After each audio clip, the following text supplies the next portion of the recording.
Hello दोस्तों, मैं गोविंद शर्मा आपका स्वागत करता हूं अपने YouTube चैनल रोशन सर स्टडी पॉइंट में, जिसमें आज हम बात करने वाले हैं क्लास 11 सोशोलॉजी की सेकंड बुक समाज का बोध के चैप्टर नंबर 5 भारतीय समाज शास्त्री। इससे पहले मैंने आपको बुक 1 एनिमेशन तरीके से बिल्कुल करा दिया और इससे पहले के सभी चैप्टर्स मैंने आपको करा दिए। आज हमारे बुक 2 का ये लास्ट चैप्टर है। इसके बाद में हमारा सारा सिलेबस कंप्लीट हो जाएगा। सारी वीडियोस हमारे चैनल पर ही उपलब्ध है, उन्हें देखिए और अपने एग्जाम में बेहतरीन करके आइए। बहुत ही बढ़िया तरीके से उनको एनिमेशन तरीके से आपको करा दिया गया है। जो चैनल पर पहली बार आया है, चैनल को सब्सक्राइब कीजिए और वीडियो को ज़्यादा से ज़्यादा शेयर कीजिए। तो आइए शुरू करते हैं अपना चैप्टर नंबर 5 भारतीय समाज शास्त्री। तो इससे पहले हमने जो चैप्टर हमारा रहा चैप्टर नंबर 4, उसके अंदर हमने पाश्चात्य समाज शास्त्री का अध्ययन किया था। तो हमने समाज शास्त्र के ऊपर पाश्चात्य समाज शास्त्रियों को देखा था। आज हम जो बात करने वाले हैं वो भारतीय समाज शास्त्री की, कि आखिर भारतीय समाज पर भारतीय समाज शास्त्रियों का क्या योगदान रहा है। तो भारत के अंदर अगर समाज शास्त्रीय परिप्रेक्ष्य के अंदर जो सोच विचार प्रारंभ हुआ वो 100 वर्षों से पहले से स्टार्ट हो चुका था। और औपचारिक शिक्षा की बात करूं कि समाज शास्त्र की औपचारिक शिक्षा भारतीय विश्वविद्यालयों में 1919 में बंबई विश्वविद्यालय से प्रारंभ हुई। 1920 में 2 अन्य विश्वविद्यालय कलकत्ता और लखनऊ में खुले, जिसके बाद से समाज शास्त्र का अध्ययन अलग से कराया जाने लग गया। तो इसी के अंदर हमारे अलग अलग समाज शास्त्री आए जिन्होंने अपना अलग अलग योगदान दिया। तो सबसे पहले जो हम बात करते हैं कि भारतीय समाज शास्त्र में अकस्मात व अग्रणीय मानव विज्ञानियों का क्या योगदान रहा। तो इसके अंतर्गत हम 2 महत्वपूर्ण समाज शास्त्री का अध्ययन करेंगे। नंबर 1 अनंत कृष्ण अय्यर और दूसरे शरद चंद्र राय। तो अनंत कृष्ण अय्यर जिनका जन्म 1861 में हुआ और ये सबसे पहले सामाजिक मानव विज्ञानी थे जो एक महाविद्यालय के अंदर शिक्षक भी थे। अनंत कृष्ण अय्यर को 1902 में कोचीन के दीवान बना दिया गया था और उसी टाइम पर राज्य के जो निर्जातीय सर्वेक्षण था उनके लिए उनको कहा गया। क्यों कहा गया? क्योंकि ब्रिटिश जो अधिकारी थे वो भारत के अंदर सर्वेक्षण को बहुत ही ज्यादा महत्व देते थे, इसी वजह से उनको ये जिम्मेदारी सौंपी गई। और अनंत कृष्ण अय्यर ने इसको बहुत ही दृढ़ इच्छा के साथ में, स्वयं सेवा के साथ में इस कार्य को बहुत ही बेहतरीन तरीके से पूरा भी किया। इसी वजह से कोचीन रजवाड़े की तरफ से उन्हें 2 उपाधियां दी गई, एक राय बहादुर तथा इसके अलावा दीवान बहादुर की उपाधियां उनको दी गई। इसी वजह से उन्हें इंडियन साइंस कांग्रेस के निर्जातीय विभाग का अध्यक्ष भी चुन लिया गया। फिर हमारे दूसरे आते हैं शरद चंद्र रॉय।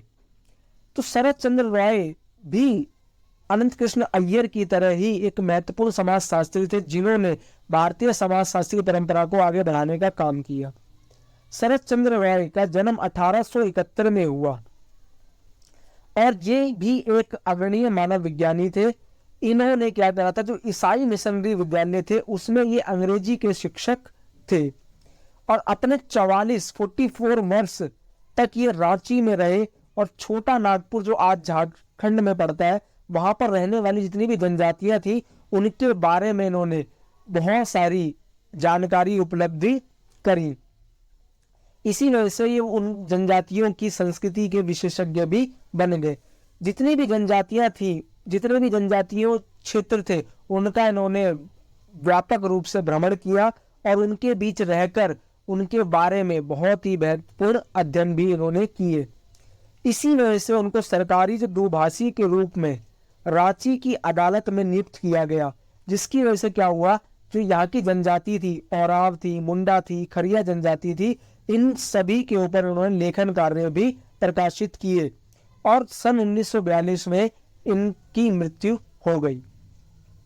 फिर हमारे आते हैं जी.एस. धुर्ये।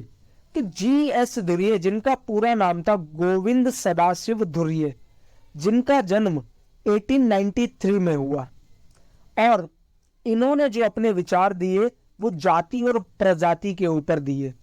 तो 1932 में इनकी एक बुक थी caste and race in India, वो प्रकाशित हुई और जितने भी जाति प्रजाति के संबंध पर जितने भी प्रचलित सिद्धांत थे उनकी इन्होंने आलोचना की।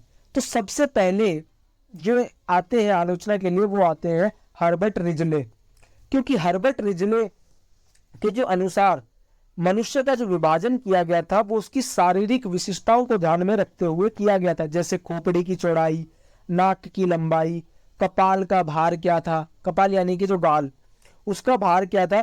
उन्होंने अलग अलग प्रजातियों को इस तरीके से बांट रखा था। हर्बर्ट रिजले की मान्यता थी कि जो भारत की विभिन्न प्रजातियां हैं वो एक अध्ययन की प्रयोगशाला थी। इसी वजह से जो जातीय अंतर्विवाह था यहाँ पर वो बिल्कुल ही निषिद्ध था, यानी कि यहाँ पर नहीं होता था। इसी वजह से क्या हुआ, जाति का उद्भव प्रजाति से देखने को मिला और भारतीय जो उच्च जातियां थी वो आर्य प्रजाति की विशेषताओं से मिलती जुलती थी, जबकि जो निम्न जातियां थी वो अनार्य प्रजातियों के उनके अंदर गुण देखने को मिलते थे।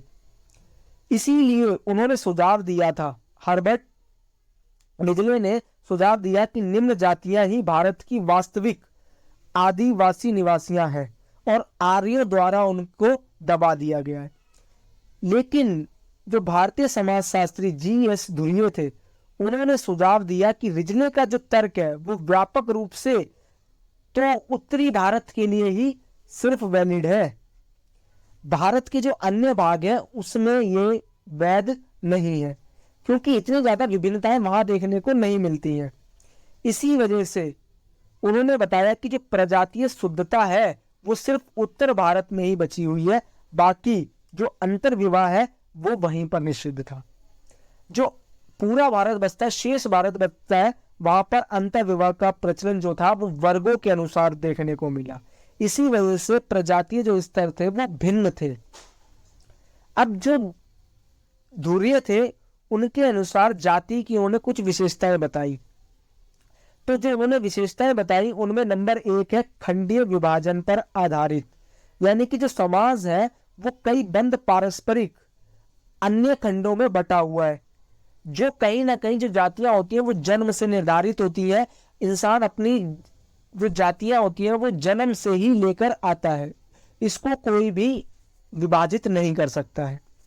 दूसरा उन्होंने बताया सोपानिक विभाजन पर आधारित, कि जो प्रत्येक जाति होती है वो दूसरी जाति की तुलना में असमान होती है।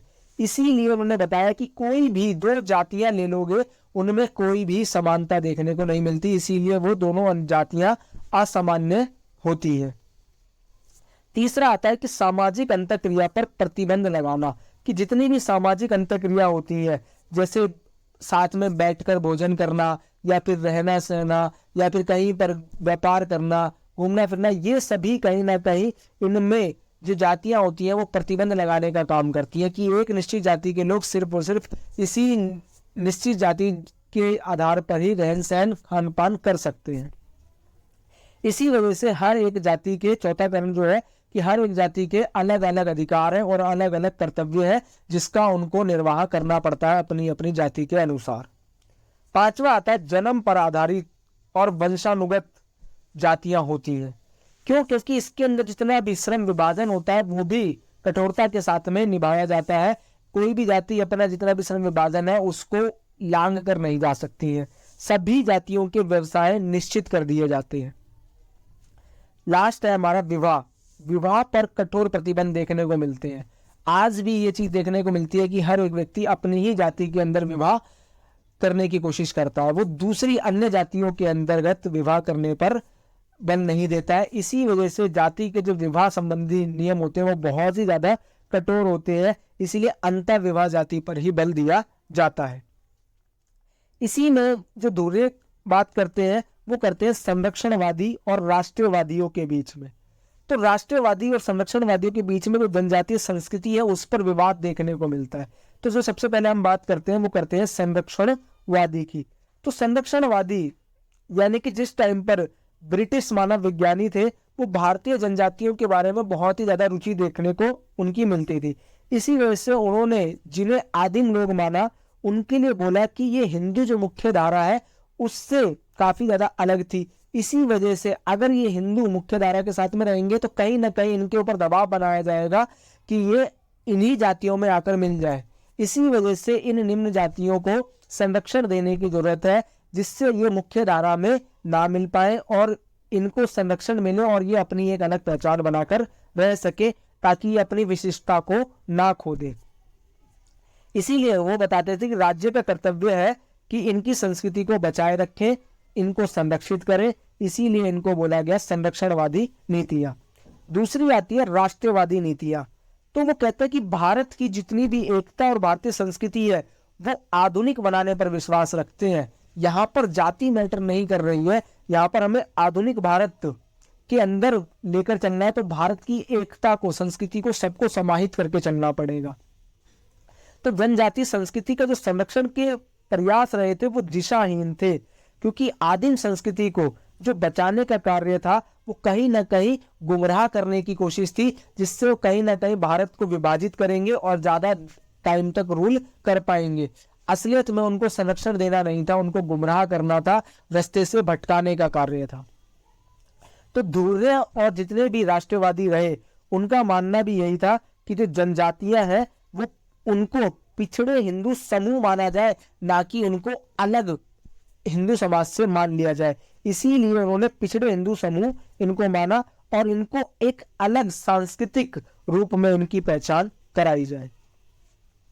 फिर हमारे आते हैं दूसरे समाजशास्त्री, जिनका नाम था D.P. मुखर्जी। इनका पूरा नाम था ध्रुवजटी प्रसाद मुखर्जी, जिनका जन्म 1894 में हुआ और इनकी मृत्यु 1961 में हो गई थी। तो जो D.P. मुखर्जी के जो विचार हैं वो परंपरा और परिवर्तन पर देखने को मिलते हैं। तो D.P. मुखर्जी का मानना था कि जो भारत की सामाजिक व्यवस्था है उसका जो निर्णायक लक्षण है वो कहीं ना कहीं इसलिए आवश्यक है क्योंकि इसके अंतर्गत सामाजिक परंपरा का अध्ययन किया जाता है। और जो मुखर्जी थे उनका अध्ययन सिर्फ भूतकाल तक ही सीमित नहीं था, वो एक इस तरीके से परिवर्तन चाहते थे जिससे आगे की जो संवेदनशील जितनी भी चीजें हैं उनसे कहीं ना कहीं जुड़ाव देखने को मिलता रहे। इसी वजह से वो जीवंत परंपरा पर बल देते थे। अब जीवंत परंपरा का मतलब ही होता है कि ऐसी परंपरा जो अपने आप को भूतकाल से जोड़ने के साथ ही साथ जो वर्तमान चल रहा है उसके अनुरूप अपने आप को ढाल सके। उसी को उन्होंने बोला जीवंत परंपरा, ताकि जिससे एक विकसित समाज का, विकसित देश का निर्माण हो सके। इसी वजह से मुखर्जी ने तर्क दिया था कि भारतीय संस्कृति जो है वो व्यक्तिवादी नहीं है, उसकी दिशा समूह, संप्रदाय, जाति के क्रियाकलापों द्वारा निर्धारित की जाती है। जो परंपरा शब्द का मूल अर्थ ही कहीं ना कहीं संचरित या फिर प्रेषित करना होता है। परंपरा की जितनी भी जड़ें होती है वो भूतकाल में निहित होती है और कोई भी अपनी परंपराओं को छोड़ना नहीं चाहता। इसलिए कई बार हमने सुना होगा, हमारी नानी जो कहानियां सुनाती थी वो कहीं ना कहीं भूतकाल से ही रिलेटेड होती थी और उन्हीं को हम आगे जाकर अपनी परंपरा का हिस्सा मानते चलते रहते थे और उन्होंने इन्हीं कहानियों को सुना सुनाकर आज तक जीवित रखा है। तो किस तरीके के परिवर्तन का ये सुझाव देते थे? तो इन्होंने परंपरा या फिर परिवर्तन के 3 सिद्धांत दिए। नंबर 1 श्रुति, नंबर 2 स्मृति, नंबर 3 अनुभव। तो इन्होंने जो व्यक्तिगत अनुभव था वो बहुत ही ज्यादा क्रांतिकारी था। तो भारतीय समाज के अंतर्गत जो परिवर्तन का सर्वप्रथम सिद्धांत जो था वो यही था कि सामान्यकृत अनुभव और सामूहिक, जिसको अनुभव हम कहते हैं, वही देखने को मिलता था। तो D.P. मुखर्जी के अनुसार भारतीय संदर्भ में बुद्धि विचार परिवर्तन के लिए प्रभावशाली शक्ति नहीं है, बल्कि अनुभव और प्रेम परिवर्तन के उत्कृष्ट कारक थे। ये डायरेक्ट आपसे इनका कथन उठाकर पूछ लिया जाएगा, मैंने इसीलिए बिल्कुल एज इट इज इसको आपको बताया है। इसके अलावा इन्होंने बताया कि जो संघर्ष और विद्रोह वो सामूहिक अनुभव का एक हिस्सा है, उनको एक आधार प्रभाव प्रदान करते हैं। परंपरा का लचीलापन इनको ध्यान में रखकर किया जाता था कि संघर्ष का जो दबाव होता था वो ऐसा होता था कि किसी भी तरीके से बिना तोड़े परिवर्तन कर दिया जाए, यानी कि जो सामूहिक लोग हैं उनके अंदर परिवर्तन करना है तो प्रेम से करिए, ना कि कोई संघर्ष करके करिए। और संघर्ष ऐसा होना चाहिए जिसमें कोई भी लड़ाई झगड़ा, कोई भी एक दूसरे से बिखराव देखने को ना मिले। तीसरे आते हैं हमें समाजशास्त्री AR देसाई, जिनका पूरा नाम था अक्षय रमन लाल देसाई, जिनका जन्म 1915 में हुआ और 1994 में इनकी मृत्यु हो गई। जो AR देसाई थे उन्होंने कल्याणकारी राज्य के ऊपर अपने विचार प्रकट किए। तो उन्होंने कल्याणकारी राज्य की कुछ विशेषताएं बताई। वो जो मेन उन्होंने बताई वो 3 विशेषताएं थी। नंबर 1 सकारात्मक राज्य, नंबर 2 लोकतांत्रिक राज्य, नंबर 3 मिश्रित अर्थव्यवस्था। तो आइए जरा इनकी विशेषताओं को अध्ययन करते हैं। तो नंबर 1, इन्होंने कल्याण राज्य का एक सकारात्मक स्वरूप प्रदान किया। इन्होंने बोला कि कल्याणकारी जो राज्य होता है वो एक सकारात्मक राज्य होता है। तो कल्याणकारी राज्य का जो केवल न्यूनतम कार्य करे कि यही नहीं होता कि जो कानून और व्यवस्था को बनाए रखे, इनका उससे बढ़कर काम होता है समाज के अंतर्गत शांति स्थापित करे, सभी वर्ग शांति पूर्वक रहे और सभी अपने अपने कार्यों का निर्वहन करे। कह रहे कि हस्तक्षेप जो होता है वो राज्यों का होता है और समाज की बेहतरी के लिए राज्य हस्तक्षेप कर सकता है। ऐसी नीतियां लागू करें जिससे समाज के अंतर्गत सभी शांतिपूर्ण ढंग से रह सके। यही उन्होंने कल्याणकारी राज्य बताया। और उन्होंने बोला कि जब कल्याणकारी राज्य आगे बढ़ता है तो ये सभी कहीं ना कहीं एक लोकतांत्रिक राज्य की तरफ भी बढ़ता चला जाता है, क्योंकि इसके अंदर सभी वर्गों का, सभी जातियों का सम्मान किया जाता है, सभी को एक साथ लेकर चला जाता है। इन्होंने बात करी मिश्रित अर्थव्यवस्था की। मिश्रित अर्थव्यवस्था जिसके अंतर्गत पूंजीवादी अर्थव्यवस्था और साम्यवादी या फिर समाजवादी अर्थव्यवस्था दोनों ही देखने को मिलती है। तो सरकार या राज्य इस तरीके से कार्य करे जिससे गरीबों का कल्याण हो सके और अमीर जो वर्ग है वो भी इस अर्थव्यवस्था के अंतर्गत अपनी भागीदारी सुनिश्चित कर सके। तो यानी कि पूंजीवादी और समाजवादी दोनों अर्थव्यवस्थाओं का सम्मिश्रण लेते हुए राज्य को कल्याणकारी राज्य की तरफ बढ़ाने का कार्य किया जाना चाहिए। यानी कि पूंजीवादी कंपनियां और सरकारी नीतियां दोनों ही साथ साथ चलती रहें, जिससे दोनों ही वर्ग, अमीर और गरीब दोनों ही वर्ग समाज के अंतर्गत अपना योगदान देते रहें। तो कल्याणकारी राज्य ना तो पूंजीवादी बाजार को खत्म करता है और ना ही जनता को निवेश करने से रोकता है। इसके अलावा कल्याणकारी राज्य के अंतर्गत जो भी पिछड़ा वर्ग होता है, जो भी गरीब वर्ग होता है, उसको प्रोत्साहन करने का कार्य करता है। तो इसी में इनके जो विचार आते हैं वो बताते हैं कि कल्याणकारी राज्य के आधार क्या हैं। तो कल्याणकारी राज्य के जो आधार बताए कि जितने भी आधुनिक पूंजीवादी राज्य हैं वो अपने नागरिकों को निम्नतम आर्थिक तथा सामाजिक सुरक्षा देने में असफल रहे हैं। आर्थिक असमानताओं को कम करने में वो अभी तक सफल नहीं हो पाए हैं, क्योंकि बाजार के उतार चढ़ाव से मुक्त जो स्थायी विकास होता है उसमें वो आज भी असफलता का अनुभव करते रहे हैं। जितना भी अतिरिक्त धन की उपस्थिति देखी गई, इसी वजह से अत्यधिक बेरोजगारी देखी गई और उसी वजह से आज भी समाज के अंतर्गत असफलताएं देखने को मिलती है। इसी में बताते हैं कि कल्याणकारी राज्य के कार्य परीक्षण के आधार क्या होते हैं। तो बताते हैं कि गरीबी, सामाजिक भेदभाव से मुक्ति और अपने सभी नागरिकों की सुरक्षा का ध्यान रखना आवश्यक होता है।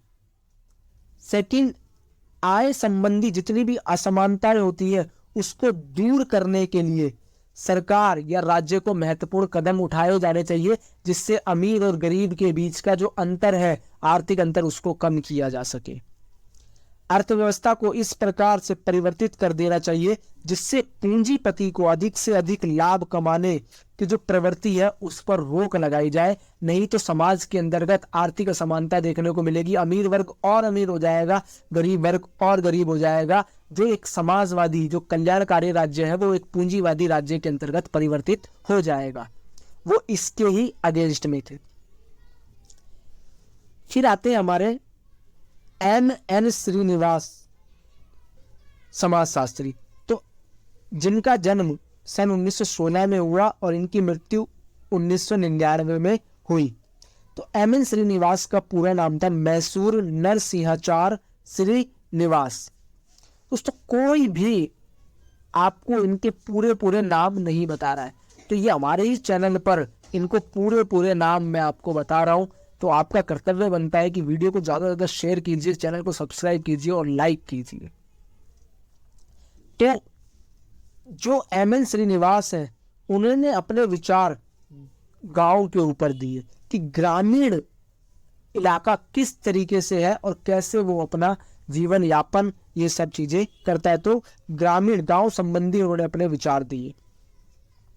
तो एम.एन. श्रीनिवास के 2 लेख गांव पर बहुत ही ज्यादा प्रसिद्ध हुए। 2 लेख जो देखने को मिलते हैं कि सबसे पहले उन्होंने बताया कि गांव में किए गए जो क्षेत्रीय कार्य था उसका उन्होंने निर्जातीय ब्यौरा दिया। दूसरा उन्होंने बताया कि भारतीय गांव का सामाजिक विश्लेषण और उस पर ऐतिहासिक तथा जितनी भी अवधारणात्मक परिचर्चाएं होती हैं उनके ऊपर उन्होंने अपने लेख लिखे। तो ऐसे ही गांव पर लुई डीमो का क्या दृष्टिकोण रहा। तो जो लुई डीमो, उनका मानना था कि गांव को एक श्रेणी के रूप में महत्व देना गुमराह करने वाला हो सकता है, क्योंकि लुई का मानना था कि जाति जैसी संस्थाएं गांव की तुलना में बहुत ही ज्यादा महत्वपूर्ण होती है, इसलिए हमें गांव में जातिगत बंटवारा ये सब देखने को ज्यादा मिलता है। और लुई का मानना था कि लोग एक गांव को छोड़कर दूसरे गांव को जा सकते हैं, लेकिन जो उनकी सामाजिक संस्थाएं होती है वो हमेशा उनके साथ में ही रहती है। इसीलिए उन्होंने भारतीय गांव का जो चित्रण किया है वो स्थिर, आत्मनिर्भर व छोटे गणतंत्रों के रूप में किया। तो लुई डीमो के जो दृष्टिकोण थे उनकी श्रीनिवास द्वारा कर दी गई आलोचना, क्योंकि जो लुई डीमो थे वो पाश्चात्य थे और भारतीय समाजशास्त्री जो श्रीनिवास थे उन्होंने उनकी आलोचना करी। उन्होंने बोला कि जो गांव है वो एक आवश्यक सामाजिक पहचान है और ऐतिहासिक साक्ष्य हमारे ये दर्शाते हैं कि जो गांव है वो अपनी एकीकृत पहचान पर निर्भर है। सभी गांव के लोग एक पहचान पर है, एक दूसरे का हेल्प करते हैं, एक दूसरे की सहयोग करते हैं।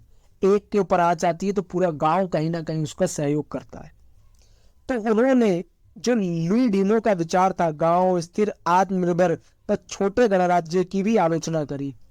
उन्होंने बताया कि वास्तव में गांव में बहुत ही महत्वपूर्ण परिवर्तन भी देखने को आए हैं, क्योंकि गांव कभी आत्मनिर्भर नहीं थे। विभिन्न प्रकार के आर्थिक, सामाजिक तथा राजनीतिक संबंधों से क्षेत्रीय स्तर से जुड़े हुए थे। तो श्रीनिवास ने गांव का महत्व भी बताया कि गांव ग्रामीण शोध कार्यों के स्थल के रूप में भारतीय समाज शास्त्र को लाभान्वित करते रहे हैं। इन्होंने बताया कि निर्जातीय शोध कार्यों की पद्धति के महत्व से भी परिचित हुए और उनको अगर मौका मिला तो उन्होंने गांव को बहुत ही ऊंचाई पर ले जाने का भी कार्य किया। सामाजिक जितने भी परिवर्तन थे उसकी इन्होंने आंखों देखी जानकारी उपलब्ध कराई और उनके लेख में यह जानकारी उपलब्ध भी है। उन्होंने भारत के जितने भी आंतरिक हिस्सों में क्या हो रहा है उसके बारे में पूर्ण जानकारी अपने लेखों के माध्यम से उपलब्ध कराई। इसीलिए हम ये कह सकते हैं कि गांव के अध्ययन से ही संपूर्ण भारत का विकास हुआ है और जितने भी हमारे भारतीय समाजशास्त्री रहे हैं उन्होंने भारत का जो भी समाजशास्त्र है उसके अंतर्गत अपना महत्वपूर्ण योगदान दिया है। जो पाश्चात्य जितने भी समाजशास्त्री रहे उन्होंने भारतीय समाज के अंतर्गत जितने भी विचार दिए और तो भारतीय समाजशास्त्री ने उनका खंडन किया और उसको एक नया रूप देने की कोशिश की कि इस तरीके से हमारे भारतीय समाज के अंतर्गत होता था, इस तरीके से नहीं होता था। तो ये था हमारा चैप्टर नंबर 5 जिसके अंतर्गत हमने भारतीय समाजशास्त्री का अध्ययन किया। तो बहुत ही आसान भाषा में मैंने आपको करा दिया है। आपका कर्तव्य बनता है कि वीडियो को ज़्यादा से ज़्यादा शेयर कीजिए। कोई भी डाउट है कमेंट कीजिए, चैनल को सब्सक्राइब कीजिए। धन्यवाद। और हमने अपनी जो सेकंड बुक है उसको भी हमने कंप्लीट कर लिया है। तो हमारी दोनों ही बुक कंप्लीट हो गई है और सिलेबस को हमने पूरा कर लिया है। अब आप जल्दी से ज़्यादा वीडियोस को शेयर कीजिए और सारी वीडियोस को देखिए। धन्यवाद।